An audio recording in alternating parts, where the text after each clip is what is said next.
Some of the headlines. This is Democracy Now!, democracynow.org, The War and Peace Report. I'm Amy Goodman. And I'm Juan Gonzalez. Welcome to all of our listeners and viewers around the country and around the world. Memorials are being held in Haiti to mark the second anniversary of the devastating earthquake that killed roughly 300,000 people and left more than 1.5 million homeless.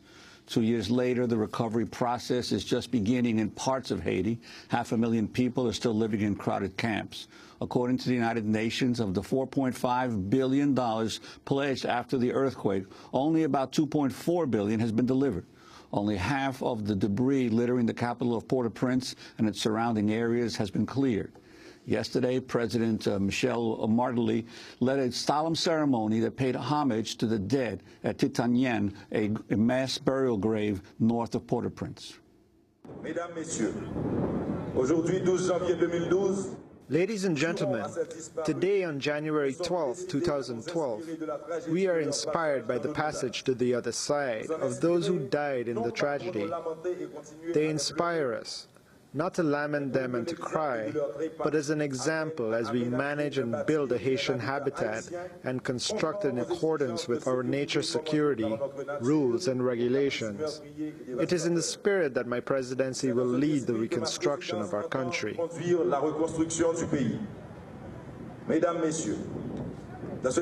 Ladies and gentlemen, in this space of memory, I extend on my behalf, on that of my spouse and my family, and of the entire government, public institutions, my deepest sympathy to the families of all the victims of the earthquake of January 12, 2010. Sympathy to those who are still alive to this tragedy, one in which we recall the responsibility of Haiti to invent another destiny.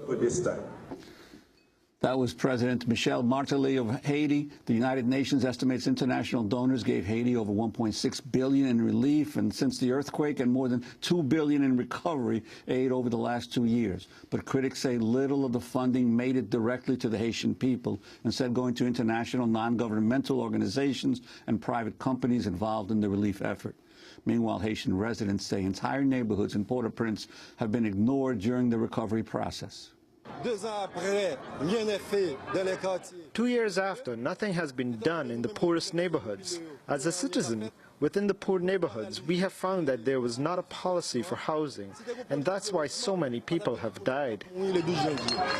For more on the second anniversary of the earthquake in Haiti, we're joined by Randall Robinson, law professor at Pennsylvania State University, author of a number of books, including An Unbroken Agony, Haiti from Revolution to the Kidnapping of a President. Randall Robinson is the founder and past president of Trans-Africa. He joins us to discuss his most recent book as well, his second novel. It's called Makeda, set at the dawn of the civil rights era. It follows a young man coming of age in segregated Richmond, Virginia. Through his blind grandmother and her visions, he discovers his roots in Africa. Randall Robinson, welcome to Democracy Now! Thank you. Very nice to be here. It's great to have you back with us.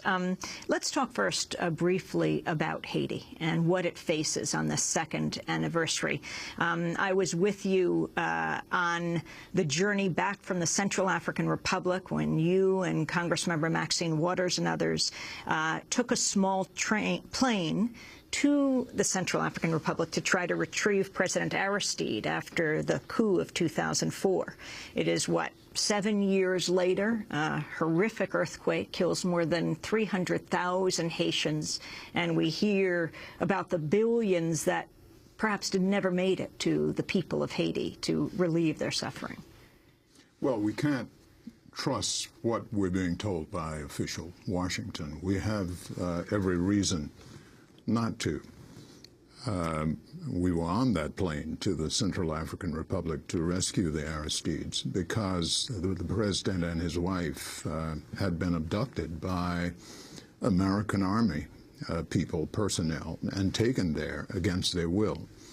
That was never reported. The New York Times reported that he fled to South Africa as if that never happened. And so you were on the plane, and you knew what happened, but it was not reported in the United States. When we look at the WikiLeaks cables, It's stunning evidence of the collaboration between the United States and the UN to first slander President Aristide, to collaborate with the Haitian police in contaminating the new police force by infusing it with hundreds of paramilitaries who had preyed upon the Haitian people belief. Just terrible things that the U.S. was doing behind the scenes, and presumably continues to do. And so I'm not surprised that the reconstruction efforts are not going well, because I don't think the United States officially ever wanted anything to go well in Haiti, and more recently, of course, tried vigorously to obstruct President Aristide's return to his country, which is a violation of international human rights law. By the way, speaking of his return, in March of last year, we covered ousted Haitian President Jean-Bertrand Aristide when he ultimately did return to Haiti from South Africa, 7.5 years after he'd been ousted in 2004. When he landed in Port-au-Prince, he was greeted by thousands of supporters. He addressed the crowd in a number of languages. When he spoke English, he said, "Exclusion is the problem, inclusion is the solution," and directly referencing his party, Famille Lavalas, which was excluded from the latest presidential election. But when he addressed the Haitians in Creole, in their language, he was much more explicit. You are right. If we don't salvage our dignity will be gone. Yes, you are right, because the problem is exclusion, and the solution is inclusion. The exclusion of Famille Lavalas is the exclusion of the majority. The exclusion of the majority means that you are cutting off exactly the branch that we are all sitting on. The problem is exclusion. The solution is inclusion of all Haitians without discrimination, because everybody is a person. That was President Aristide upon landing on Haitian soil with his wife and 2 girls, his children, after 7.5 years in exile, talking about how the majority party of Haiti had been excluded from the presidential election. Well, one has to wonder how the United States, including, of course, President Obama, can embrace an election that excludes the largest party in the country, and then to call it democracy. It is not democracy, and no democracy should be supporting that kind of exclusion. It's unthinkable that the U.S. would embrace and endorse and validate something as terrible an outcome and as unfair an outcome as that one has been.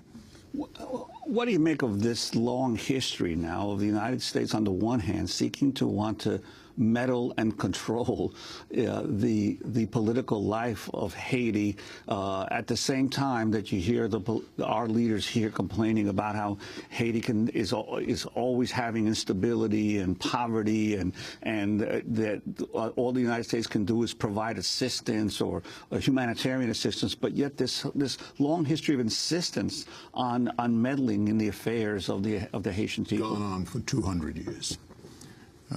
Virtually since the Haitian Revolution, when freed slaves under the leadership of Jean-Jacques Dessalines and Toussaint Louverture, with 40,000 revolting ex-slaves, turned back a French army twice, a British army and a Spanish army, and committed and produced the first successful revolution in this hemisphere, making possible the American purchase of the Louisiana Territory, because Napoleon said he was done with empire with that defeat.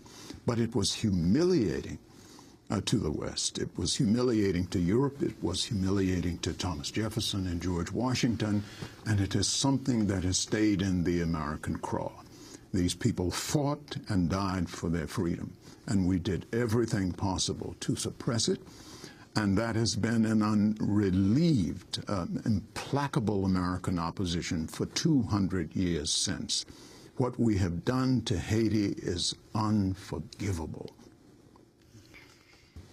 We're going to break and then come back to talk about, on this eve of Dr. Martin Luther King's birthday, the federal holiday that in itself was so difficult to get past in the United States, your new book, your second novel called Makeda, which is set on the eve of the civil rights era in your hometown of Richmond, Virginia. We're talking to Randall Robinson, law professor at Pennsylvania State University, author of a number of books, including An Unbroken Agony, Haiti from Revolution to the Kidnapping of a President, past president and founder of Trans-Africa. This is Democracy Now! Back in a minute.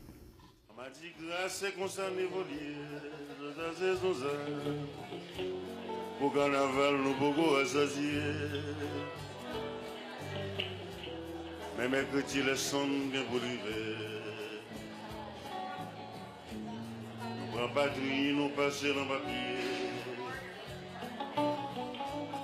Nous vendons pays pour belle caille l'autre côté. Pour moi, nous pas même magique mal masqué. Puis nous répondons à devant dans défilé.